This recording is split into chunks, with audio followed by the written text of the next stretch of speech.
बिस्मिल्लाहिर्रहमानिर्रहीम।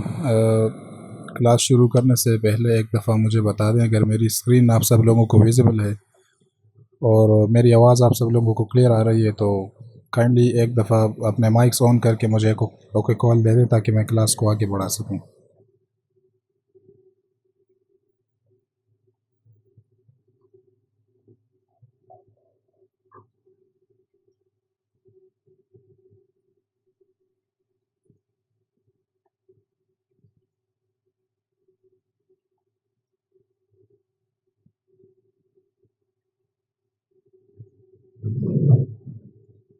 क्या मेरी स्क्रीन आप सब लोगों को नज़र आ रही है?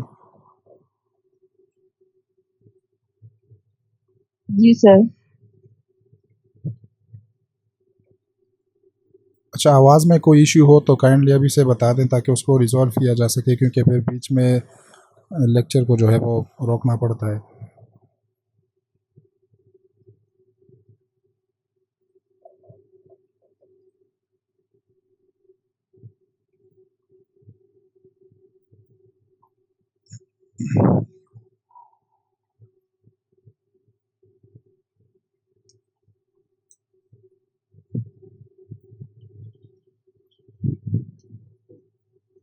चलिए लेक्चर शुरू कर देते हैं। बीच में कोई मसला हो तो काइंडली आप रेज हैंड भी कर सकते हैं या मैसेज भी कर सकते हैं ताकि वक्त से उस इशू को रिजॉल्व किया जा सके।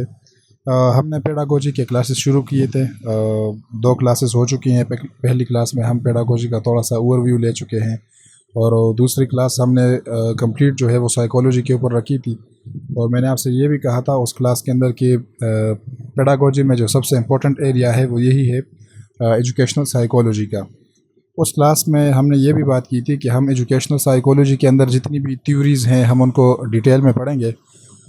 आज का जो लेक्चर है वो थर्ड लेक्चर है और इसमें हम इंशाल्लाह थ्योरीज़ को ही डिटेल में पढ़ेंगे।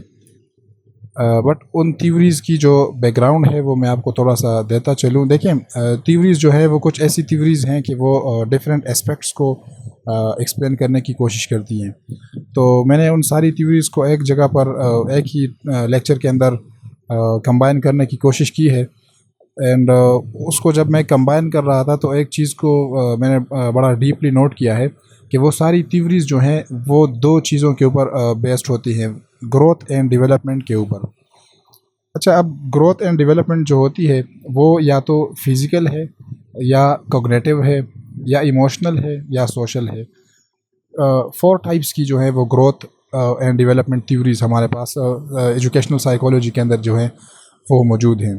तो उसको डिस्कस करने से पहले थोड़ा सा हम देख लेते हैं कि ग्रोथ एंड डेवलपमेंट के बीच में अपने आप में कितना डिफरेंस है और ये कितने जो है अलग कॉन्सेप्ट्स हैं।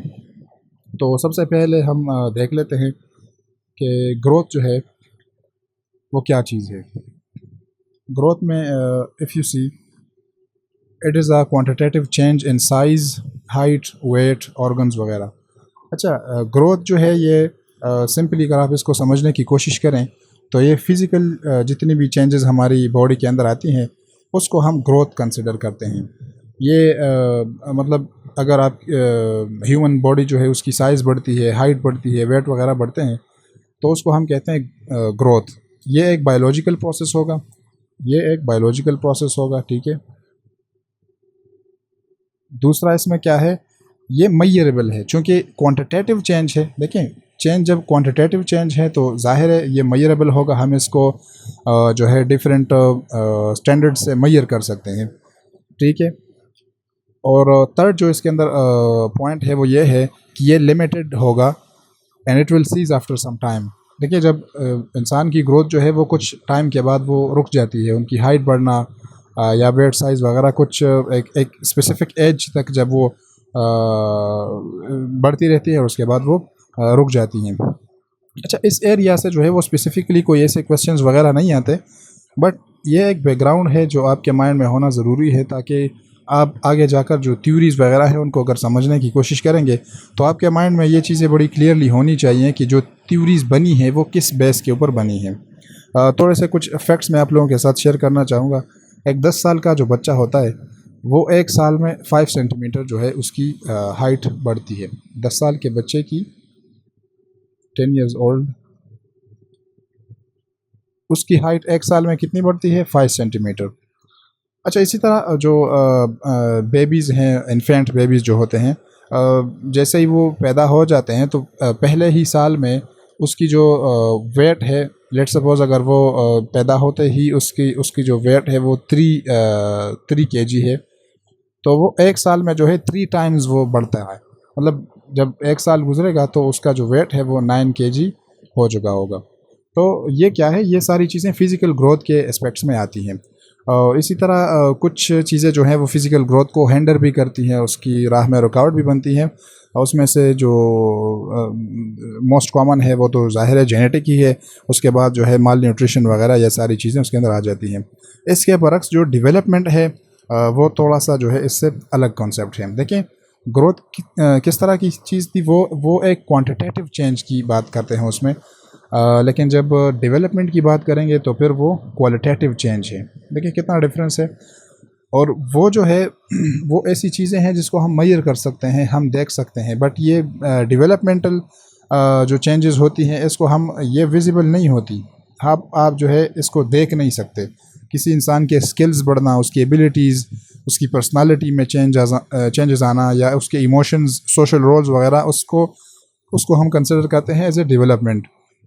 तो ऊपर हमने बात की कि वो बायोलॉजिकल प्रोसेस है, लेकिन ये जो है development, it is more than biological process. ये कॉग्निटिव एबिलिटीज़ में जो है वो ज़्यादा आता है। ठीक है।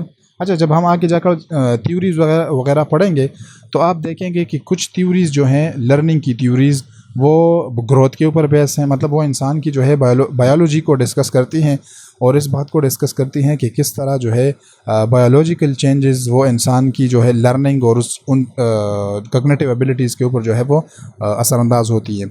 जबकि हम डेवलपमेंट की अगर बात करें तो जैसा मैंने कहा ये क्वालिटेटिव चेंज है। कुछ थ्योरीज़ ऐसी हैं जो इस बात को डिस्कस करती हैं कि किस तरीके से इंसान की जो कॉग्निटिव एबिलिटीज़ हैं वो विद टाइम जो है वो चेंज होती हैं। जैसे कि जीन पियाजे की वो कॉग्निटिव जो उसने 4 स्टेजेस बनाए हैं, वो किस बेस के ऊपर है? वो कॉग्निटिव एबिलिटीज़ के ऊपर है। अच्छा, वो जो है बायोलॉजिकल ग्रोथ वो कुछ टाइम के बाद जो है रुक जाती है, लेकिन जब डेवलपमेंट की हम बात करें, ये कॉग्निटिव एबिलिटीज़ की जब बात करें तो ये कंटिन्यूस होती है, लाइफ लॉन्ग होती है। मतलब ये रुकती नहीं है। इसमें क्या है, इंसान की जो कॉग्निटिव डेवलपमेंट होना, इमोशनल या मॉरल, इसी तरह उसकी लैंग्वेज की या सोशल एबिलिटीज़ में चेंजेस आना, इसको हम क्या कहते हैं?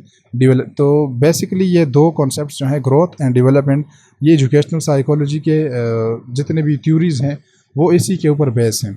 अच्छा, फिर इन दोनों को हम अगर कंबाइन करें तो जब थोड़ी देर पहले मैंने कहा ये वाली दोनों को कंबाइन करें तो physical, cognitive, emotional and social, ये 4 तरह की जो है इसकी कम्बिनेशन से जो है वो 4 तरह की थ्योरीज एजुकेशन साइकोलॉजी के अंदर बनती हैं। अच्छा, डेवलपमेंट के ऊपर कौन सी चीज़ें हैं जो कि इसको इन्फ्लुएंस करती है? सबसे पहले तो जैसे हमने थोड़ी देर पहले भी बात की, हेरिडिटी, जो मतलब जेनेटिक जो है वो बहुत ज़्यादा इस चीज़ के ऊपर जो है वो इन्फ्लुएंस करती हैं इस चीज़ को। और दूसरा जो है वो एनवायरनमेंट है। अच्छा, एनवायरनमेंट की जब हम बात करें तो वो ग्रोथ को भी हैंडल करती है, लेकिन बहुत ज़्यादा वो डेवलपमेंट के ऊपर जो है वो असरअंदाज होती हैं। हम जिस एरिया में रहते हैं तो उसी एरिया की का जो आबो हवा है, वहाँ की जो सोशल वैल्यूज़ हैं, वहाँ का जो फैमिली सिस्टम है, जो स्कूल्स में जो नॉर्म्स चल रहे होते हैं, वहाँ का जो कल्चर है, वो हमारी मेंटल एबिलिटीज़ के ऊपर जो है वो बहुत ज़्यादा असरअंदाज होते हैं। अच्छा, तो दोनों कॉन्सेप्ट्स जो है आई होप कि आप लोगों को समझ आ गई होंगी। और सिंपल सी बात है, डिफरेंस को ज़्यादा डिस्कस करने की ज़रूरत नहीं है। वो तो कॉन्सेप्ट्स एक्सप्लेन करते ही वो जो है डिफरेंस भी उसकी एक्सप्लेन हो जाती है। आप देखें कि ग्रोथ जो है वो फिज़िकल एंड मेजरेबल है, जबकि डेवलपमेंट जो है वो होलिस्टिक है एंड प्रोग्रेसिव है, लाइफ लॉन्ग वो चलती रहती है। अच्छा, इसी के ऊपर जो है थोड़ा सा जो ग्रोथ एंड डेवलपमेंट है उसकी हम बेसिक प्रिंसिपल्स को डिस्कस कर लेते हैं।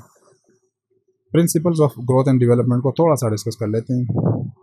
सबसे पहला जो इसमें क्या है, कंटिन्यूटी का जो वो प्रिंसिपल है, कि जैसे अभी थोड़ी देर पहले मैंने कहा कि डेवलपमेंट जो है वो कंटिन्यूस होगा, कंटिन्यूटी प्रिंसिपल को जो है वो फॉलो करेगा, लाइफ लॉन्ग होगा, फ्रॉम कंसेप्शन टू डेथ। मतलब ये रुकता नहीं है। It is different in this aspect from growth growth जो है वो कुछ टाइम के बाद रुक जाएगा, जबकि डेवलपमेंट जो है वो कंटिन्यूटी उसमें होगी। ठीक है। अच्छा, दूसरी बात इसमें आप ये याद रखें, दूसरा जो हमारा प्रिंसिपल है इसके अंदर वो क्या है, सीक्वेंशियल है। अच्छा, ग्रोथ एंड डेवलपमेंट ये दोनों जो हैं ये सीक्वेंशियल होते हैं। सीक्वेंशियल का क्या मतलब है कि ये एक प्रॉपर पैटर्न को जो है वो फॉलो करेंगे। इसमें यह होगा कि कुछ लोग जो है वो जल्दी जल्दी वो उस ऑर्डर से गुज़रते हैं, उस प्रोसेस से, कुछ लोग जो है वो स्लो प्रोसेस से गुज़रते हैं, बट जो पैटर्न है वो सेम रहेगा सब के लिए। उसमें कुछ ऐसा नहीं होगा कि कोई भी किसी प्रोसेस किसी स्टेप को जो है वो स्किप कर सके। यहाँ पर हमने जो एग्ज़ाम्पल दिया है वो है फ़िज़िकल ग्रोथ का। देखें, फ़िज़िकल ग्रोथ किस तरह होती है। इंसान जब चलना शुरू करता है तो सबसे पहले वो क्या करते हैं, बेबी क्या करते हैं, वो क्रॉल करते हैं सबसे पहले। उसके बाद वो थोड़ा जो है वो चलना शुरू हो जाते हैं और उसके बाद वो रनिंग करना स्टार्ट कर देते हैं। तो ये क्या है, ये फिज़िकली जब उसकी ग्रोथ होती है तो वो क्या करते हैं, वो एक प्रॉपर जो है वो प्रोसेस से गुज़रते हैं। अब कुछ बच्चे ऐसे होंगे जो जल्दी जल्दी जो है वो क्रॉल करना या वॉक करना शुरू कर देंगे, कुछ बच्चे जो है वो थोड़ा टाइम ज़्यादा लेंगे, बट ये जो सीक्वेंस है, ये जो पैटर्न है, ये सब के लिए सेम ही रहेगा। तो ये तो मैंने एग्ज़ाम्पल दिया है फ़िज़िकल का। अगर आप कॉग्निटिव में से कोई एग्ज़ाम्पल लेना चाहते हैं तो आप लैंग्वेज की मिसाल ले लें। लैंग्वेज में क्या होगा, सबसे पहले जो है बच्चे बेबलिंग स्टार्ट करेंगे। वो वर्ड्स को जो है या अल्फ़ाबेट्स को प्रॉपर्ली प्रोनाउंस नहीं कर सकते, तो बच्चे क्या करते हैं, वो सबसे पहले बेबलिंग करते हैं। उसके बाद बेबलिंग के बाद वो क्या करते हैं, वो वर्ड्स जो हैं वो वर्ड्स प्रोनाउंस करना शुरू कर देते हैं। उसके बाद क्या होता है, सेंटेंसेस, और उसके बाद क्या होता है जी, कॉम्प्लेक्स स्पीच। ठीक है। तो ये क्या है, लैंग्वेज में भी ये जो है प्रोसेस है, ये सब के लिए, ये प्रोसेस सब के लिए सेम रहेगा। अब कुछ बच्चे ज़ाहिर ऐसे होंगे जो जल्दी बोलना शुरू कर देंगे, कुछ बच्चे जो है वो आहिस्ता आहिस्ता थोड़ा टाइम ज़्यादा लेंगे, बट जो प्रोसेस है वो सब के लिए सेम ही रहेगा। फिर अगर हम कॉग्निटिव एबिलिटी की बात करें, कॉग्निटिव एबिलिटी में क्या होगा, सबसे पहले जो है वो बच्चे कंक्रीट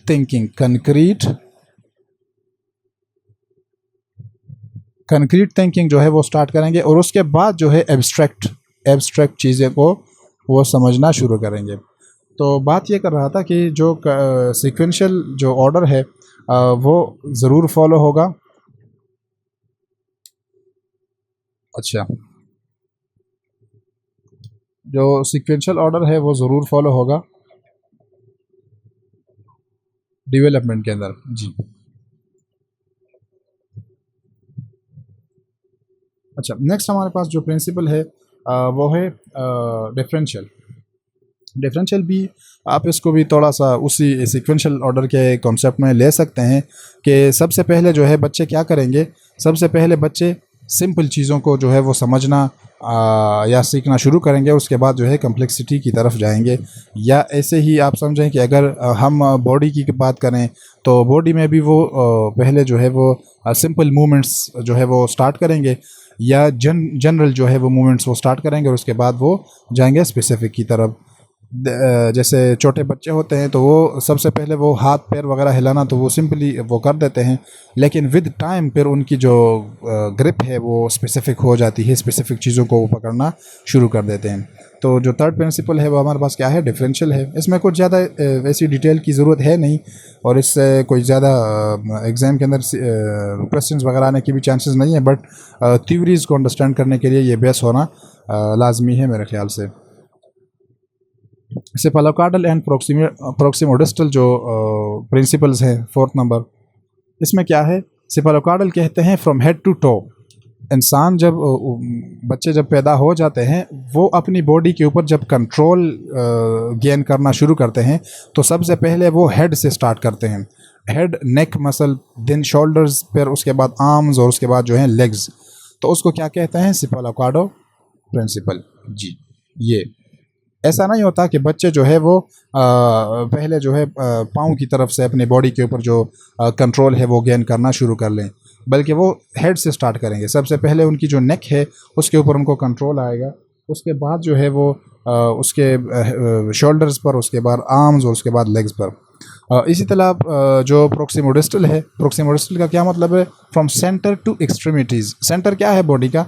आप देखें, अगर हम आर्म्स और शोल्डर इसकी बात करें तो सबसे पहले उसको नेक पर जो है कंट्रोल होगा, उसके बाद शोल्डर्स पर, और उसके बाद आर्म्स पर, और आर्म्स में फिर उसके बाद उसका कंट्रोल किस जगह पर होगा? अपने रेस्ट के ऊपर, अपनी फिंगर्स के ऊपर। फिर वो बाद में जाके चीज़ों को पकड़ना शुरू करेंगे। तो ये दो प्रिंसिपल्स हैं जो ग्रोथ एंड डेवलपमेंट के हवाले से याद रखने ज़रूरी हैं।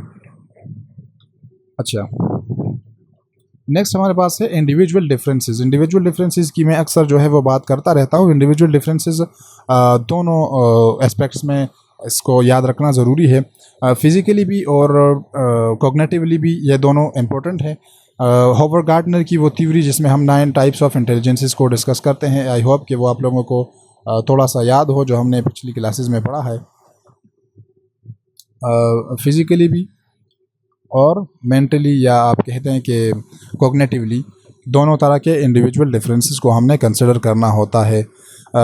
जब हम फिज़िकली बात करेंगे तो फिज़िकली कुछ बच्चे जो हैं वो उनकी बॉडी जल्दी ग्रोथ करती है और वो जो है मोटे हो सकते हैं। इसी तरह के काफ़ी सारे जो हैं बॉडीली चेंजेस वो अलग दूसरों से अलग होती हैं। मेंटली अगर बात करें तो जैसे भी पहले हमने कहा कि कुछ बच्चे जो हैं वो जल्दी बोलना शुरू कर देते हैं, कुछ बच्चे जो है वो बाद में बोलना शुरू कर देते हैं। तो ये इसी तरह उनका जो पॉइंट ऑफ इंटरेस्ट होता है, कुछ बच्चे जो है वो वर्बल चीज़ों में ज़्यादा इंटरेस्ट लेते हैं, कुछ बच्चे जो हैं वो काइनेस्थेटिक चीज़ों में ज़्यादा इंटरेस्ट लेते हैं। तो इसको हम क्या कहते हैं? Individual differences. इसी के ऊपर जो है काफ़ी पूरी एक थ्योरी मौजूद है हॉवर्ड गार्डनर की। आगे जाकर हम उसको इंशाल्लाह पढ़ेंगे। नेक्स्ट है interaction of heredity and environment. तो इसमें क्या है जी? Development is the result of both genetic inheritance, मतलब नेचर, एंड एनवायरमेंटल इन्फ्लुएंस।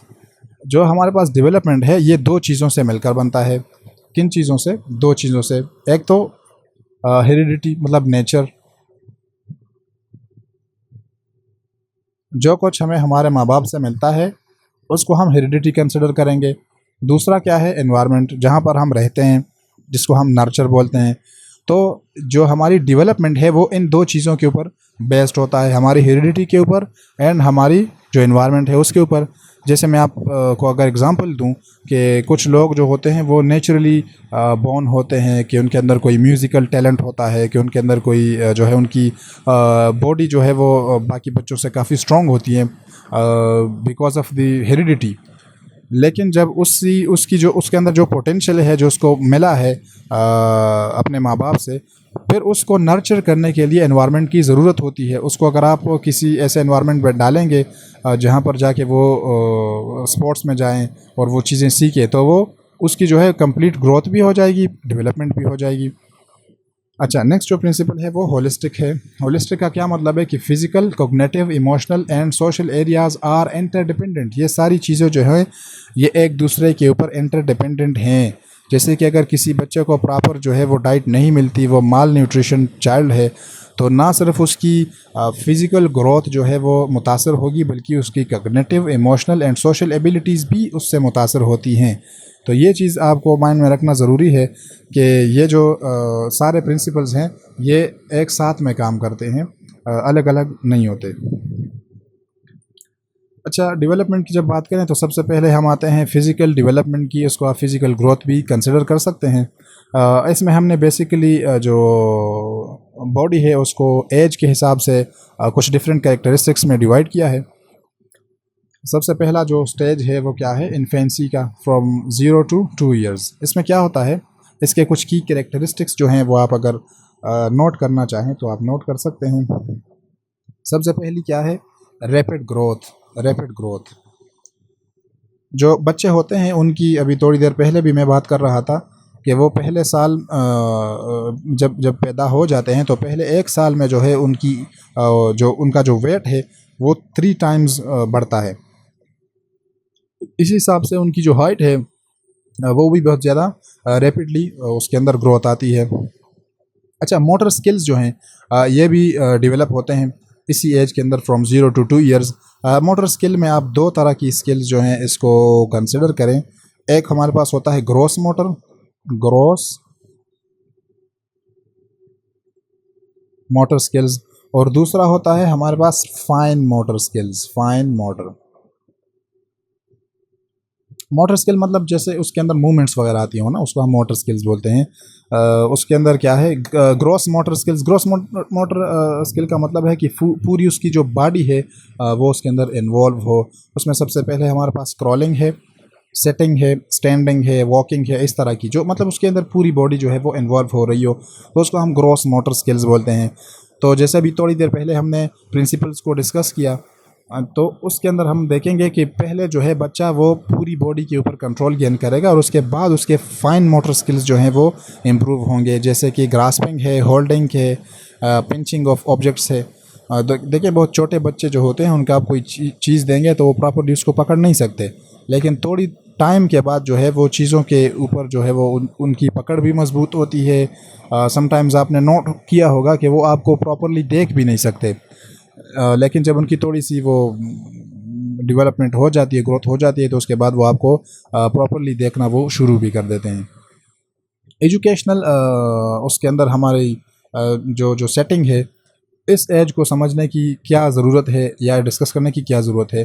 तो सबसे पहली जो बात है, हम इस एज के मतलब 2 साल से छोटे जो बच्चे होते हैं उनकी हमने सेंसरी स्टिमुलेशन के ऊपर काम करना हमारे लिए ज़रूरी है।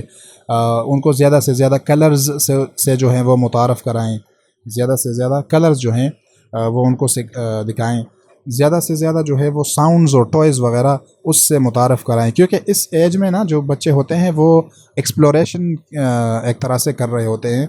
वो चीज़ों को अपने हाथों से टटोल कर जो हैं वो समझने की या उसकी अंडरस्टैंडिंग हासिल करने की वो कोशिश करते हैं।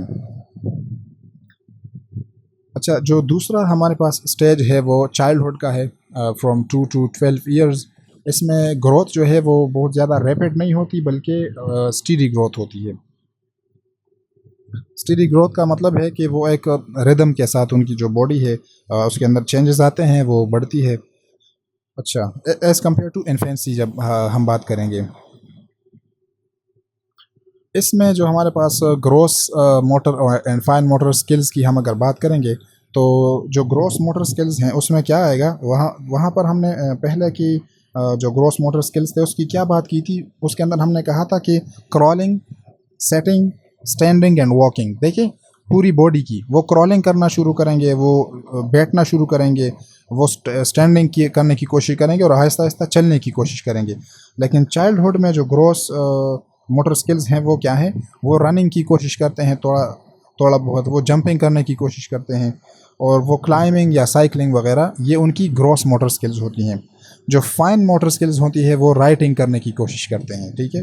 अच्छा, ड्राइंग बनाना या कटिंग विद सिजर्स, चीज़ों को जो जो है वो कैंची वगैरह से काटना, उनकी ग्रिप जो है वो इस एज में थोड़ी सी वो मजबूत हो चुकी होती है। नेक्स्ट हमारे पास क्या है, जो प्ले एक्टिविटी अगर बात करें, तो play activity that is crucial for muscle coordination and health. इस एज में जो है हमें चाहिए कि हम बच्चों को बहुत ज़्यादा जो है वो फिज़िकल एक्टिविटी के ऊपर जो है हम उनको टाइम दें, उनका जो है वो ज़्यादा फोकस फिज़िकल एक्टिविटी के ऊपर हो, क्योंकि ये फ़िज़िकल एक्टिविटीज़ ही हैं जिसके ज़रिए वो अपने जो जो स्किल्स हैं, जो डेवलपमेंट है वो इसी के ज़रिए ही होगी। एंड लास्टली हमें एक और चीज़ के ऊपर उनका इस एज में बहुत ज़्यादा काम करना ज़रूरी है, वो है हेल्थ कंसर्न। हेल्थ कंसर्न्स, इस चीज़ के ऊपर बहुत ज़्यादा इस एज में काम करना चाहिए कि उनको जो है वो प्रॉपर डाइट मिले, उनकी इम्यूनाइजेशन प्रॉपर तरीके से हो, उसकी जो हाइजीन है वगैरह, उन चीज़ों का बहुत ज़्यादा ख्याल रखा जाए, ताकि यही वो एज है जिसमें बच्चे की जो बॉडी है उसकी प्रॉपर डेवलपमेंट होती है। तो अगर वो इस एज में प्रॉपर डेवलप नहीं हो पाते तो आगे जाकर फिर वो अडल्ट लाइफ में या एडोलसेंस में उस तरह से परफॉर्म नहीं कर पाएंगे। अच्छा, स्कूल्स के लिए या एजुकेशनल सेटिंग के लिए देखें, वहाँ पर भी हमने एजुकेशनल सेटिंग की बात की, यहाँ पर भी एजुकेशनल सेटिंग की बात करेंगे थोड़ा सा, कि एजुकेशनल सेटिंग में इस एज को डिस्कस करने की क्या ज़रूरत है। अगर आप नोट करें तो मॉन्टेसरी या प्राइमरी लेवल के जो बच्चे हैं वो इसी एज के अंदर ही आते हैं। तो प्राइमरी स्कूल के जो टीचर्स हैं उनको ये बातें ध्यान में रखनी चाहिए कि इस एज के जो बच्चे हैं उनको बहुत ज़्यादा physical education, physical based learning, activity based learning या स्पोर्ट्स वगैरह में जो है वो बहुत ज़्यादा इन्वॉल्व करने चाहिए। अच्छा, इसी एज के अंदर जो है हैंड आई कोऑर्डिनेशन वो बहुत ज़्यादा डेवलप होती है। आप इस बात को जहन में रखें, हैंड आई कोऑर्डिनेशन ये इसी एज में जो है बहुत ज़्यादा वो बढ़ती है। और हैंड आई कोऑर्डिनेशन के लिए हमें कौन सी एक्टिविटीज़ करनी चाहिए? ज़ाहिर है ड्राइंग की तरफ आएंगे, क्राफ्टिंग की तरफ आएंगे, राइटिंग की तरफ आएंगे, तो इसी चीज़ के अंदर उनकी जो हैंड आई कोऑर्डिनेशन है वो बढ़ेगी। और स्कूल्स के अंदर स्पेसिफ़िकली इस चीज़ के ऊपर जो है वो बात करनी चाहिए कि वो बच्चे जो हैं उनकी न्यूट्रिशन एंड हेल्थ का ख़्याल रखा जाए। स्कूल्स को ये चाहिए कि ऐसे माहौल को जो है वो इनकरेज करे, ऐसी इन्वायरमेंट बनाए कि बच्चों का जो खाना हो या मतलब वो अवेयरनेस जो है वो रेज़ कर सकते हैं वालिदैन के अंदर भी और बच्चों के अंदर भी। अच्छा, थर्ड जो हमारे पास स्टेज है वो है एडोलसेंस का। एडोलसेंस ये 12 साल से लेके 18 साल की उम्र तक होते हैं और आप इसको कंसिडर करें कि बच्चे जो है वो 6th क्लास से लेके 2nd ईयर तक के बच्चे वो इस एज में आते हैं। ठीक है। अच्छा, ये ग्रोथ एंड डेवलपमेंट की जब हम बात करें तो उसमें जो सबसे अहम जो एज है वो यही है एडोलसेंस का। इसमें क्या होता है, इसके जो की कैरेक्टरिस्टिक हैं, सबसे पहले प्यूबर्टी की बात करते हैं। ज़ाहिर है इस एज में इंसान जो है वो बलूगत तक भी पहुंचता है। उसकी जो हाइट है, वेट है और बॉडी शेप है वो तकरीबन इस एज में फाइनलाइज होना वो शुरू हो जाती हैं। उनके अंदर सेक्सुअल मैच्योरिटी जो है वो आ जाती है इस एज के अंदर। तो इसमें दो तरह के जो है वो कैरेक्टरिस्टिक्स होते हैं, primary and secondary sexual characteristics, वो उसके अंदर थोड़ी सी हम डिस्कशन करेंगे। और जो है हार्मोनल चेंजेस भी इस एज में वो बहुत ज़्यादा आती हैं। और हार्मोनल चेंजेस की वजह से पता है आपको, जब हम हाई स्कूल के या मिडिल स्कूल के टीचर्स होते हैं तो एज ए टीचर्स हमें इस चीज़ के ऊपर बहुत ज़्यादा जो है वो फोकस करना चाहिए। इस चीज़ के ऊपर जो मतलब मिडिल और हाई स्कूल के टीचर्स होते हैं, अगर वो साइकोलॉजी से अवेयर नहीं है, उनको नहीं पता, तो उनको ये नहीं पता होता कि इस एज में बच्चों को कितना ज़्यादा जो है वो मूड स्विंग होता है। इस एज में बच्चों को कितना ज़्यादा मूड स्विंग होता है। इस एज में जो है बच्चे सेल्फ़ कॉन्शियस हो जाते हैं और इस एज में जो है वो बच्चों की आइडेंटिटी फॉर्मेशन जो है वो स्टार्ट होना शुरू हो जाती है। आइडेंटिटी फॉर्मेशन, वो अपने आप को जो है मुआशरे में वो अपनी जो है वो मुकाम है, वो अपने आप को पहचानना चाहते हैं, देखना चाहते हैं, या अपने जो उनके फ्रेंड सर्कल है उससे अपने आप को मनवाना चाहते हैं। ठीक है, तो ये एक चीज़ है। अच्छा, एक पॉइंट इसमें आप और नोट करें कि इस एज में जो एनर्जी लेवल होता है, एनर्जी लेवल जो होता है बच्चों का, उसमें फ्लक्चुएशन बहुत ज़्यादा आती है इस एज में। ठीक है, होता तो ये बहुत हाई है बट समटाइम्स बहुत लो तक भी चला जाता है। और उसके चूँकि इस एज में जो है वो इमोशनल या जो सोशल उनकी ग्रोथ है वो बहुत ज़्यादा रैपिडली हो रही होती है। बॉडी की वो उसमें बॉडी के अंदर भी काफ़ी ज़्यादा चेंजेस आते हैं बट इसमें मेंटल जो है वो बहुत ज़्यादा जो डेवलपमेंट है वो हो रही होती है। तो वो सोशली और इमोशनली अपने आप को स्टेबलाइज करने की कोशिश करते हैं। तो एजुकेशनल सेटिंग के अंदर या टीचर्स के लिए इस एज की जो है वो क्या अहमियत है? देखिए, हम जो है हर एज को डिस्कस करते हैं तो साथ में एजुकेशनल सेटिंग के अंदर उसकी अहमियत को भी डिस्कस करते हैं। तो इस एज में जो एजुकेशनल सेटिंग है वो किस तरह की होगी? टीचर्स को बहुत ज़्यादा सेंसिटिव होना चाहिए, उनको पता होना चाहिए टू एडोलसेंस चेंजेस, कि एडोलसेंस में बच्चों के अंदर जितनी चेंजेस आती हैं टीचर्स उसके हवाले से बहुत ज़्यादा सेंसिटिव होने चाहिए। इस एज में बच्चों के ऊपर ऐसे रिमार्क्स पास करना या उनकी बॉडी के ऊपर ऐसे रिमार्क्स पास करना जिससे वो एम्बेरस हो, इस चीज़ को बहुत ज़्यादा जो है वो अवॉइड करना चाहिए। उनके अपीयरेंस के ऊपर कमेंट करना, ये बहुत ज़्यादा जो है बच्चों को जो है मेंटली या उनकी कॉग्निटिव एबिलिटीज़ को या उनके सोशल एबिलिटीज़ को बहुत ज़्यादा जो है वो इन्फ्लुएंस करती हैं। अच्छा, दूसरी बात जो है, टीचर्स को इस एज के बच्चों को गाइडेंस एंड काउंसलिंग जो है वो प्रोवाइड करनी चाहिए, क्योंकि हमने थोड़ी देर पहले बात की कि वो आइडेंटिटी फॉर्मेशन के स्टेज में होते हैं। तो सेल्फ इमेज के हवाले से जो उनका अपने आप के बारे में एक नज़रिया बन रहा होता है, टीचर्स को चाहिए कि वो इस एज के बच्चों को इस चीज़ के हवाले से बहुत ज़्यादा वो गाइडेंस एंड काउंसलिंग प्रोवाइड करें। इसके अलावा हेल्थ के हवाले से, स्पेसिफ़िकली हेल्थ के हवाले से, इसके अलावा हाइजीन के हवाले से, देखें मैं बड़ी माज़रत के साथ ये चीज़ कहूँगा कि हमारी सोसाइटी में जो है, इस एज के बच्चों के ऊपर काम बिल्कुल भी नहीं होता। और ना जो है वो घरों में इन चीज़ों के ऊपर बात होती है, ना एजुकेशनल सेटिंग के ऊपर एजुकेशनल सेटिंग में इन चीज़ों के ऊपर बात होती है। तो उससे फिर नतीजा क्या निकलता है कि बच्चे जो हैं वो गलत कॉन्सेप्ट्स को जो है वो गेन करना शुरू कर देते हैं एक तरह से। और वो मतलब उनकी उस तरह से अगर गाइडेंस ना हो तो वो आइडेंटिटी फॉर्मेशन या उनकी जो हाइजीन है या हेल्थ के हवाले से जितने भी कंसर्न्स हैं वो प्रॉपर तरीके से एड्रेस नहीं हो पाते। अच्छा, पिछले स्टेजेस की तरह इस स्टेज में भी उनको स्पोर्ट्स एंड फिज़िकल जो आउटलेट्स हैं उनको बहुत ज़्यादा प्रमोट करना चाहिए, क्योंकि इसी से जो है वो पॉजिटिव एनर्जी रिलीज़ होती है। बदकिस्मती से हमारे यहाँ जो स्पोर्ट्स वगैरह है इन चीज़ों के ऊपर ज़्यादा फोकस नहीं दिया जाता। ज़ाहिर है हमारी एजुकेशन सिस्टम के अंदर जितनी खामियां हैं वो तो सबके सामने ही है, बट जितना हम एज ए टीचर या एज ए एजुकेशनल साइकोलॉजिस्ट हमें जितना पता हो इन चीज़ों के बारे में, तो हम इसको इनकरेज भी करेंगे और हम इसको एजुकेशनल सेटिंग के अंदर यूज़ भी करेंगे। लास्ट जो पॉइंट है वो बहुत ज़्यादा इम्पोर्टेंट है, वो है इस एज के अंदर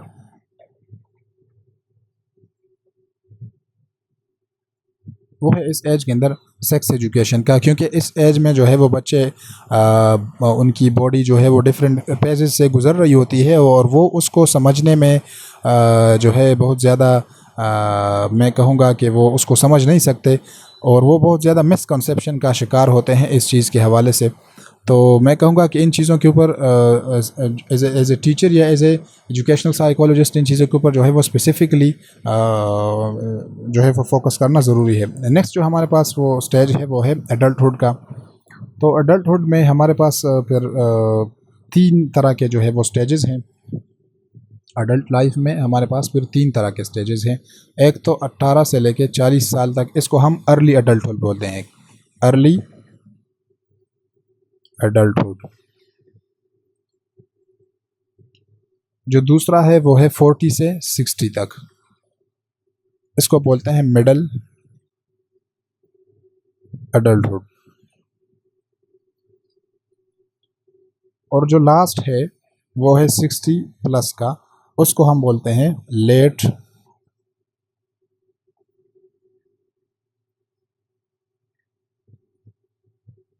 एडल्टहुड। अच्छा, तो इसके जो है चूँकि ये तो हमारी जो एजुकेशनल सेटिंग है उसमें से थोड़ा सा ये अलग है और ये फिर कॉलेज लेवल पर यूनिवर्सिटी लेवल पर इन चीज़ों को देखना होता है। बट एज एजुकेशनल साइकोलॉजिस्ट या जो है एज ए टीचर हमें इन चीज़ों का पता होना चाहिए कि ह्यूमन लाइफ जो है वो किन फेजेस से गुजरती है, उसके अंदर जो है फिज़िकली कौन से चेंजेस आते हैं।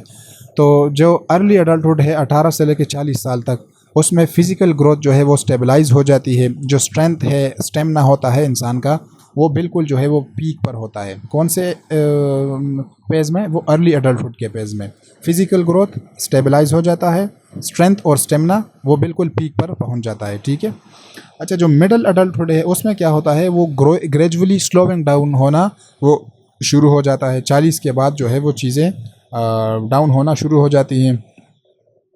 इसमें जो है पॉसिबल वेट वो गेन करना शुरू कर देते हैं और जो उसके मसल्स के अंदर जो फ्लेक्सिबिलिटी होती है वो रिड्यूस होना वो शुरू हो जाती है। और अगर हम लेट अडल्टहुड की बात करें तो उसमें जो है स्ट्रेंथ, सेंसरी एबिलिटी और बोन डेंसिटी, उन सारी चीज़ों में जो है वो बहुत ज़्यादा डिक्लाइन आना शुरू हो जाता है। और अक्सर लोग कहते हैं कि उस एज में जो है बच्चे फिर उनकी जो साइकोलॉजी होती है वो बिल्कुल बच्चों जैसी होना शुरू हो जाती है। एजुकेशनल जो है सेटिंग के अंदर इस एज की जो हम अगर बात करें तो उसकी क्या इम्प्लिकेशंस हो सकती हैं। तो सबसे पहली तो बात यह है कि अगर इस एज के बच्चों को आप पढ़ाना शुरू करें तो सबसे पहले उनकी कंफर्ट का बहुत ज़्यादा ख्याल रखें, क्योंकि वो उस तरह से उनकी जो फ़िज़िकल हेल्थ है, जो स्टेमिना है, वो इस तरह से नहीं होता। तो सबसे पहले हमने उनकी कंफर्ट का जो है वो बहुत ज़्यादा ख्याल रखना होता है। बाकी जो है देखिए, इस एज में जो लर्नर्स होते हैं वो एक्सपीरियंस के साथ आते हैं, वो कुछ सीख कर आए हुए होते हैं। तो उनकी जो थ्योरीज़ होती हैं, जो नज़रियात होते हैं, हमने सबसे ज़्यादा जो है उस चीज़ का भी ख्याल रखना होता है कि वो जो कुछ सीख रहे हैं वो उनकी डिसरिस्पेक्ट के उस फैक्टर के हवाले से वो बहुत ज़्यादा ज़रूरी हो, और उनके जो थ्योरीज़ हैं, नज़रियात हैं, क्या उससे वो मैच करती हैं या वो उससे ज़्यादा जो है वो डिफ़र कर रहे हैं। तो ये जो फिज़िकल डेवलपमेंट की हमने बात की, तो इंसान की लाइफ को जो है वो कुछ फेजेस के अंदर डिवाइड किया है, उसको हमने थोड़ा सा डिस्कस किया। एजुकेशनल इम्प्लिकेशंस जो है वो हर स्टेज के साथ मैंने सेपरेटली वो डिस्कस कर लिया है। We will now move to the cognitive development. Cognitive development किसको कहते हैं? ग्रोथ ऑफ इंटेलेक्चुअल प्रोसेस, इंसान की थिंकिंग, उसकी रीजनिंग, उसकी मेमोरी, उसकी जो डेवलपमेंट होती है उसको हम कॉग्निटिव डेवलपमेंट बोलते हैं। इसमें क्या है, इसमें उसकी जो थिंकिंग है, देखिए हम जब मैंने कहा मैं ये मेरा जो है अपना एक तरीका है कि मैं हर जो वर्ड है उसकी अलग से एक्सप्लेनेशन करता हूँ, क्योंकि जिन लोगों ने एग्ज़ाम दिया है उनको पता है कि वहाँ पर जो MCQs वगैरह आते हैं वो इसी तरह से आते हैं कि उनके अंदर ये हर वर्ड की जो है वो एक्सप्लेनेशन है वो पूछते रहते हैं। तो सबसे पहले क्या है, थिंकिंग।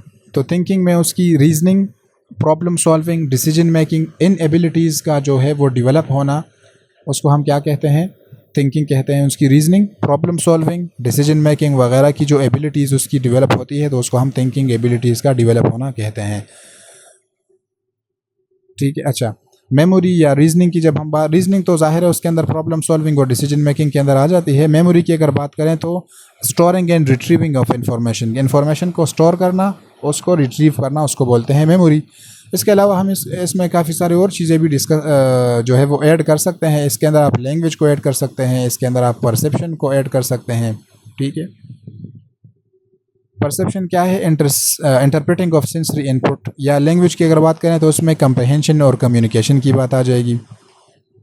तो कॉग्निटिव डेवलपमेंट बेसिकली क्या करता है, it explains how learners acquire knowledge, कि वो नॉलेज किस तरह एक्वायर करते हैं, how they understand concepts and how develop the ability to think abstractly, कि वो एब्स्ट्रैक्ट चीज़ों को किस तरह उनकी एबिलिटी जो है वो होती है कि वो थिंक कर सके एब्स्ट्रैक्ट चीज़ों के ऊपर।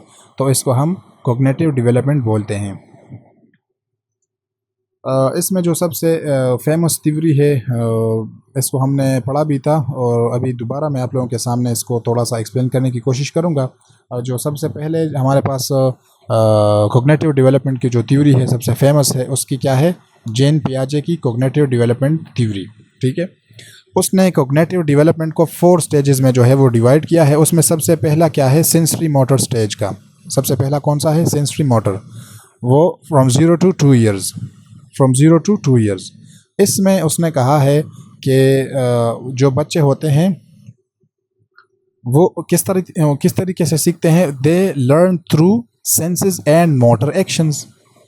ऑब्जेक्ट परमानेंस का क्या मतलब है, that they understand that objects exist even when not seen. इस एज में उनकी इतनी कॉग्निटिव डेवलपमेंट हो जाती है कि अगर कोई चीज़ आप उनसे छुपा दें तो उनको ये अंदाज़ा होता है कि ज़ाहिर अगरचे मैं इस चीज़ को देख नहीं पा रहा लेकिन वो चीज़ एग्जिस्ट कर रही है, वो चीज़ किसी ने मुझसे छुपाई हुई है। इस एज में उनकी इतनी जो है वो डेवलपमेंट हो जाती है, कॉग्निटिव डेवलपमेंट उनकी इतनी हो जाती है। इसको हम बोलते हैं ऑब्जेक्ट परमानेंस। ठीक है, अच्छा, एक और चीज़ जो है इस एज में जब वो सीखते हैं तो वो ट्रायल एंड एरर के ज़रिए वो सीखते हैं, वो गलतियाँ करते हैं और उन गलतियों से वो सीखते हैं। अच्छा, एजुकेशनल इम्प्लिकेशंस इस एज की क्या है, इस एज में थोड़ी देर पहले भी मैंने बात की कि 0 to 2 years का जो एज है उसमें हमने बहुत ज़्यादा जो है वो कलर्स, साउंड्स और टेक्सचर्स, क्योंकि इस एज में देखें वो क्या करते हैं, वो अपने जो है हाथों के ज़रिए चीज़ों को टच करके देखते हैं। तो इसमें हम जितने ज़्यादा कलर, साउंड्स और टेक्सचर्स वगैरह प्रोवाइड कर सकते हैं उतना ही उनकी कॉग्निटिव डेवलपमेंट जो है वो बेहतर तरीके से होगी। तो इस एज में हमने बहुत ज़्यादा जो है वो टॉयज़ वगैरह, उनकी मूवमेंट्स वगैरह जो है उसके ऊपर काफ़ी जो है वो ध्यान देना चाहिए। नेक्स्ट हमारे पास है प्री ऑपरेशनल स्टेज, जो 2 साल से लेकर 7 साल तक होती है। इसमें क्या है, अभी देखें इस एज में भी जो बच्चे हैं वो अभी स्कूल के अंदर वो अभी दाखिल नहीं हुए। कुछ जगहों पर ये जो है 5 years का जो सिस्टम चल रहा है अभी तो ये रिवाज आम हो गया है कि वो बच्चों को 5 साल से भी कम लेते हैं स्कूल के अंदर। लेकिन आप इस चीज़ को समझें कि 2 से 7 साल तक उन्होंने अपने जो एजुकेशनल साइकोलॉजिस्ट है प्रॉपर, उसने जो है इस एज को एक अलग जो है वो कैटेगरी के तौर पर लिया है। तो इसमें वो क्या करते हैं, वो द यूज़ ऑफ सिंबल्स करते हैं, लैंग्वेज, ड्राइंग्स वगैरह। इस एज में बच्चे वो कहते हैं कि हमें बस कोई कुछ पेंसिल दे दें, कुछ कलर्स दे दें, ताकि हम जो है वो कुछ ड्रॉ कर सकें, या जो है वो बोलना भी इसी एज में जो है वो बोलना भी शुरू कर देते हैं। ईगोसेंट्रिसिज्म एक कॉन्सेप्ट है, वो इसी चीज़ के हवाले से। ईगोसेंट्रिसिज्म का मतलब ये है कि वो जो बात कर रहे हैं, बस वही चीज़ जो है वो ठीक है, उनको दूसरों की जो है वो पॉइंट ऑफ व्यू समझ में नहीं आती। दूसरों के एंगल से वो चीज़ों को इस एज में नहीं देख सकते। हमारे यहाँ तो ये है कि हम कभी भी चीज़ों को दूसरों के एंगल से नहीं देख सकते। बट एजुकेशनल साइकोलॉजी के हवाले से ये है कि वो 2 साल से लेकर 7 साल तक की उम्र में उनके अंदर ये ईगोसेंट्रिसिज्म होता है कि उनको अपना ही पॉइंट जो है वो सही नज़र आ रहा होता है, वो दूसरों की एंगल से वो चीज़ों को देख नहीं सकते। अच्छा, इस एज में जो है एक और भी कॉन्सेप्ट है कि वो शायद मैं इस यहाँ पर ऐड करना भूल गया हूँ। वो उनके अंदर एनिमिज़म होती है। क्या है? एनिमिज़म। एनिमिज़म। एनिमिज़म का मतलब ये है कि जो इनएनिमेट चीज़ें हैं, जो ऐसी चीज़ें हैं जो अलाइव नहीं हैं, जो ज़िंदा नहीं है, इस एज में बच्चों को ये लगता है कि वो चीज़ें जो हैं वो ज़िंदा हैं। देखिए, आपने कार्टून्स वगैरह जो है इस एज के बच्चों के लिए जो कार्टून्स वगैरह बनी होती हैं, तो उसमें भी चीज़ों को जो है अलाइव दिखाया जाता है। उसमें कार्स जो है होते हैं वो भी बातें कर रहे होते हैं, उसमें दरख्त भी बातें कर रहे होते हैं, उसमें जो है वो मतलब जितनी भी इनएनिमेट चीज़ें हैं जिनके अंदर जान नहीं होती। बट ये प्री ऑपरेशनल स्टेज जो है 2 साल से लेकर 7 साल तक, इसमें ये 2-3 चीज़ें जो है वो बड़ी बेसिक हैं, ईगोसेंट्रिसिज्म का, सिंबॉलिक प्ले एंड एनिमिज़म का। अच्छा, इस एज में जो उनकी जो सबसे बहुत ज़्यादा उनकी वीकनेस होती है, या आप समझें कि वो क्या नहीं कर सकते इस एज में, तो उनको ये साथ में हम ऐड कर देंगे यहाँ पर कहीं। यहाँ पर आप देखें, उसमें होता है लैक ऑफ कंजर्वेशन। अच्छा, इस एज के बच्चे ऐसे होते हैं कि आप छोटी गिलास में मतलब उनको को शरबत दे दें, कोई पानी दे दें, तो छोटी गिलास जो है वो फुल नज़र आएगी। बड़ी गिलास में उतना ही पानी या शरबत डालेंगे तो वो तो ज़ाहिर है उतना फुल नज़र नहीं आएगी, हाफ़ नज़र आएगी। तो इस एज के बच्चों को ये चीज़ नहीं समझ आती कि जो शरबत है या पानी है या जो भी है वो सेम ही रहेगा, चाहे जो गिलास है उसका जो साइज़ है वो कुछ भी हो। तो इसमें यह है कि लैक ऑफ कंजर्वेशन वाली चीज़ उनके अंदर आ जाती है कि वो डिफरेंट शेप ग्लासेस को जो है वो उनको ये बात समझ नहीं आती। जो प्री ऑपरेशनल स्टेज है, इसके हवाले से हमने कोई 4 से 5 पॉइंट्स जो है वो डिस्कस कर लिए हैं। एजुकेशनल इम्प्लीकेशन इसकी क्या है? एजुकेशनल इम्प्लीकेशंस ये हैं कि एक टीचर को चाहिए कि इस एज के जो बच्चे हैं, या माँ बाप को चाहिए कि इस एज के जो बच्चे हैं वो स्टोरी टेलिंग में बहुत ज़्यादा बिलीव करते हैं। अच्छा, आप इस चीज़ को देखें कि इस एज में हमने क्या कर रखा होता है, हम बच्चों को मोबाइल दे रहे होते हैं और उसमें वो मुख्तलिफ़ किस्म की जो है वो स्टोरीज़ वो देख रहे होते हैं। तो वो उनकी साइकोलॉजी में को जो है वो बहुत ज़्यादा इन्फ्लुएंस करती है। तो हमें चाहिए, देखिए इस्लामिक फ़िलासफ़ी भी यही है कि इस एज के जो बच्चे होते हैं, शाम के वक्त जब आप उसको बेड पर लेटा रहे होते हैं, आप उनको इस्लामिक स्टोरीज़ जो है वो सुनाया करें, क्योंकि वही चीज़ जो है वो उनकी साइकोलॉजी के अंदर वो बैठती जाएगी। तो story telling, role playing, drawing वगैरह जो सिंबॉलिक लर्निंग है, इसको हम सिंबॉलिक लर्निंग बोलते हैं। इस चीज़ को, स्टोरी टेलिंग को या रोल प्ले को, जिसको हम कहते हैं कि बच्चे जब वो खेल रहे होते हैं तो कुछ बच्चे कहते हैं कि मैं डॉक्टर बनूंगा, कुछ बच्चे कहते हैं कि मैं टीचर हूँ। इस एज में जब बच्चे वो खेल रहे होते हैं तो वो सिंबॉलिक लर्निंग करते हैं बहुत ज़्यादा। अच्छा, दूसरा जो है, इस एज के बच्चों को इनकरेज करना चाहिए सोशल इंटरेक्शन के ऊपर। जितनी उनकी ज़्यादा सोशल इंटरेक्शन होगी उतना ही ईगोसेंट्रिसिज्म कम होगा। ठीक है, ईगोसेंट्रिसिज्म को रिड्यूस करने के लिए क्या करना चाहिए? सोशल इंटरेक्शन के ऊपर फोकस करना चाहिए। ठीक है, और थर्ड जो हम एक काम कर सकते हैं वो hands on activities with real objects. उनको रियल ऑब्जेक्ट से आप जितना ज़्यादा मुतारफ़ कराएंगे तो उनके अंदर जो है वो एनिमिज़म का जो फैक्टर है वो कम होता जाएगा और वो उनको ये चीज़ें समझ में आना शुरू हो जाएंगी कि जो इनएनिमेट ऑब्जेक्ट्स हैं उनके अंदर जान नहीं होती। नेक्स्ट जो है हम मूव करते हैं कंक्रीट ऑपरेशनल स्टेज की तरफ। फ्रॉम 7 to 11 ईयर्स जो एज होता है उसमें उनकी जो थोड़ी सी लॉजिकल डेवलपमेंट जो है लॉजिकल रीजनिंग जो है वो थोड़ी सी डेवलप हो जाती है। Logical reasoning from which age? From concrete concrete operational stage के अंदर। तो ये 7 साल से लेकर 11 साल तक मतलब जो प्राइमरी स्कूल के बच्चे हैं उनकी एज है। तो इसमें जो उनकी लॉजिकल रीजनिंग वो थोड़ी सी जो है वो बेहतर हो जाती है, बट स्टिल वो एब्स्ट्रैक्ट चीज़ों के ऊपर थिंकिंग या रीजनिंग नहीं कर सकते। उनकी जो सारा फोकस होता है वो कंक्रीट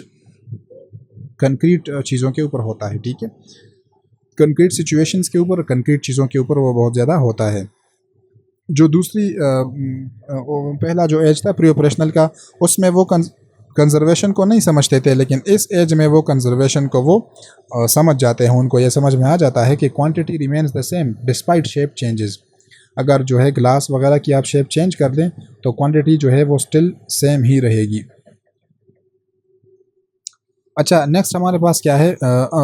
इस एज में जो है एक और पॉइंट आप एक्स्ट्रा अगर आप नोट करना चाहें तो इस एज में उनके अंदर ये एक क्लासिफिकेशन वाली जो एबिलिटी है वो उनके अंदर आ जाती है कि वो चीज़ों को अरेंज कर सकते हैं, उनकी क्लासिफिकेशन कर सकते हैं ऑन डिफरेंट बेसिस। जो है असेंडिंग डिसेंडिंग ऑर्डर की हम उनको, आपने प्राइमरी स्कूलों में देखा होगा, छोटे बड़े शेप्स के हिसाब से, उनकी कलर्स के हिसाब से क्लासिफिकेशन या अरेंजमेंट्स, ये सारी चीज़ें आपने देखी होगी कि प्राइमरी के करिकुलम में या उनकी किताबों में ये चीज़ें शामिल होती हैं। एजुकेशनल इम्प्लिकेशंस इसकी क्या है? एक एजुकेशनिस्ट को इस एज के हवाले से क्या चीज़ें करनी चाहिए या क्या चीज़ें जो है पता होनी चाहिए? सबसे पहली बात, उसको एब्स्ट्रैक्ट चीज़ों से दूर रहना चाहिए। जितना हो सके कंक्रीट चीज़ों के ऊपर बात करें, कंक्रीट एग्जांपल्स दें, चार्ट्स यूज़ करें, मैप्स यूज़ करें, मॉडल्स यूज़ करें। ठीक है, इस एज में जितना ज़्यादा हो सके आप उनको कंक्रीट लर्निंग दें।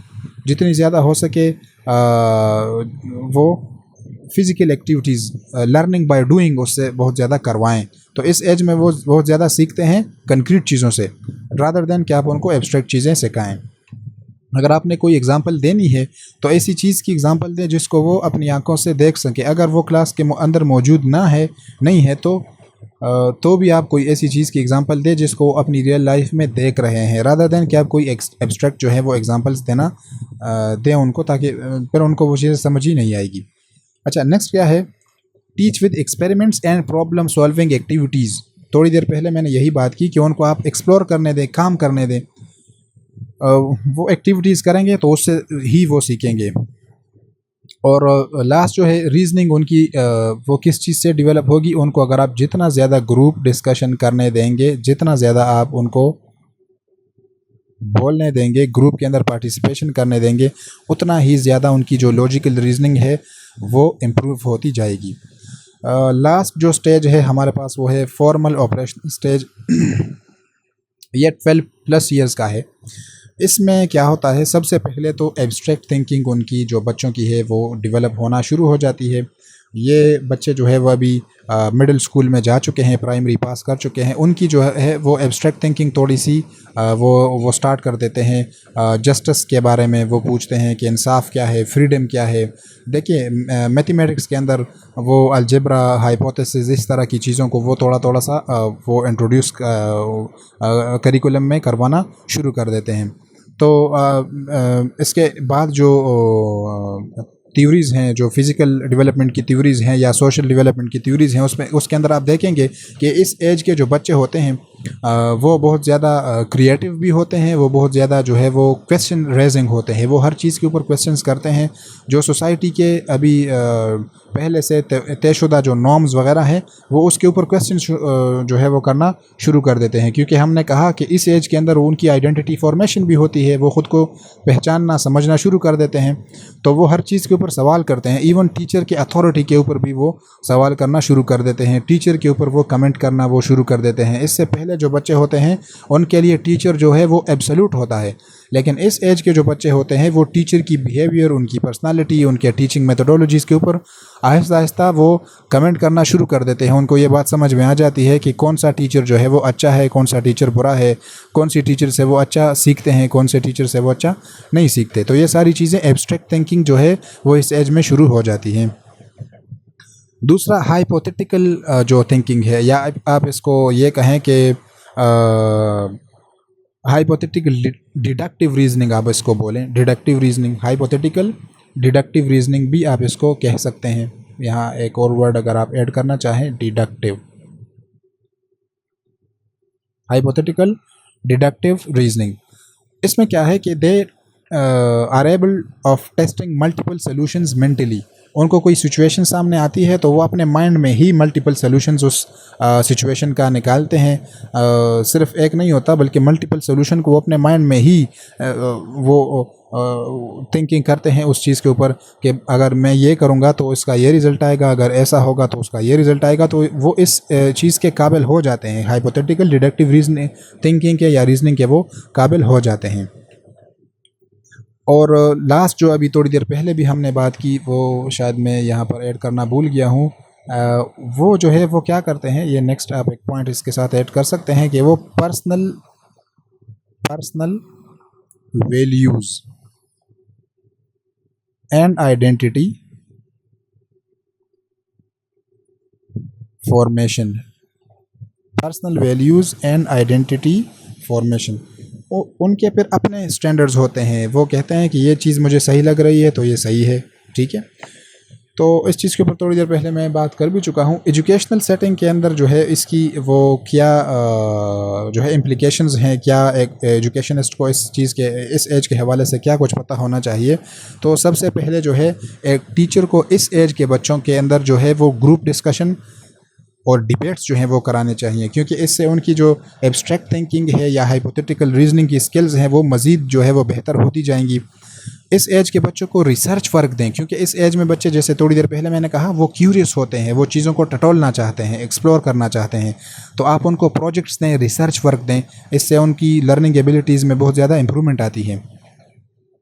अच्छा, इंक्वायरी बेस्ड लर्निंग और प्रॉब्लम सॉल्विंग लर्निंग इस एज में बहुत ज़्यादा पीक पर होती हैं, कि वो चीज़ों, जैसे कि मैंने कहा कि वो एब्स्ट्रैक्ट और हाइपोथेटिकल लर्निंग करते हैं, तो वो इंक्वायरी बेस्ड लर्निंग और प्रॉब्लम सॉल्विंग, आप उनको कोई सिचुएशन देंगे, चूँकि उनकी ये एबिलिटी, तो मैंने थोड़ी देर पहले कहा कि हाइपोथेटिकल थिंकिंग अगर वो कर रहे हैं तो उनकी ये एबिलिटी इम्प्रूव हो चुकी है कि वो एक सिचुएशन के लिए मल्टीपल जो है वो सोल्यूशन निकालना शुरू कर देते हैं। तो आप उनको क्या करें, आप उनको प्रॉब्लम दें, उनसे कहें कि आप इस प्रॉब्लम को सॉल्व करें, तो वो दे विल जो है find multiple solution for a single problem. और लास्टली इस एज के बच्चे जो हैं उनको आप मॉरल एंड सोशल डिलेमास जो है वो क्रिटिकल थिंकिंग के लिए आप वो प्रोवाइड करें। कोई ऐसी सिचुएशंस जो है हमारी सोसाइटी के अंदर जो सोशल डिलेमास हैं या मॉरल डिलेमास हैं, आप उनसे कहें कि भाई इस चीज़ के ऊपर आपका ये प्रोजेक्ट है कि आप इस चीज़ के ऊपर रिसर्च करें कि इन चीज़ों को हम किस तरह से इम्प्रूव कर सकते हैं, या कहाँ पर जो है वो कमी है, कहाँ पर जो है वो मसला है। और मैं अक्सर जो है इस चीज़ को इनकरेज करता हूँ कि इस एज के जो बच्चे होते हैं आप उनको अपनी सोसाइटी के जो है वो मसाइल वो देना शुरू करें। मैं इस एज के जो मेरे स्टूडेंट्स होते हैं मैं उनको अक्सर ये कहता हूँ कि भाई आप अपने गांव में देखें, अपने मोहल्ले में देखें कि आपको प्रॉब्लम्स जो हैं वो क्या क्या नज़र आ रही हैं। आप यकीन करें वो ऐसे अजीब किस्म के उनको प्रॉब्लम्स नज़र आती हैं, वो लिख कर लाते हैं कि आप हैरान हो जाएंगे कि मतलब है कि उन चीज़ों के ऊपर हमारा ध्यान ही नहीं होता। तो वो प्रॉब्लम्स को आइडेंटिफाई भी कर सकते हैं। फिर मैं उनसे कहता हूँ कि अभी ये प्रॉब्लम्स तो आपने पहचान लिए हैं, अभी इन प्रॉब्लम्स की सलूशन जो है वो आपकी नज़र में क्या है। तो यकीन करें कि उनके लिए मल्टीपल जो है अजीब किस्म के सॉल्यूशंस भी होते हैं। तो इसी तरीके से उनकी जो रिसर्च है वो एबिलिटीज़ भी उनकी वो डेवलप होती हैं, एनालिसिस भी वो कर लेते हैं। यहाँ पर मैं समझता हूँ कि हमें लेक्चर में थोड़ा सा पॉज लेना चाहिए। If you want to continue तो हम यहाँ से अपना लेक्चर जो है वो कंटिन्यू भी कर सकते हैं। अगर आप ये समझते हैं कि हमें जो है लेक्चर का बाकी हिस्सा कल लेना चाहिए तो वो भी हम कर सकते हैं। 1 घंटे का हमारा लेक्चर हो गया है और कॉल जो है वह भी ऑटोमेटिकली डिसकनेक्ट हो जाएगी। थ्योरीज़ के अंदर हमने अभी सिर्फ जीन पियाजे की जो है वो थ्योरी पढ़ी है।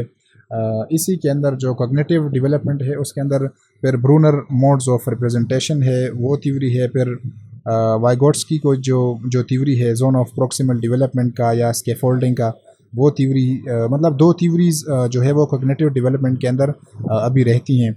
उसी तरह फिर हम इमोशनल डेवलपमेंट के ऊपर जाएंगे तो उसके अंदर अपनी जो है वो थ्योरीज़ हैं उसको थोड़ा सा डिस्कस करेंगे। तो अगर आप चाहते हैं कि हम इस लेक्चर को आज ही ख़त्म कर लें, कंप्लीट कर लें, तो मैं दोबारा से लेक्चर को ये कंटिन्यू कर देता हूँ। और अगर आप चाहते हैं कि हम कर लेंगे तो इंशाल्लाह नेक्स्ट पार्ट जो है वो कल फिर डिस्कस कर लेंगे।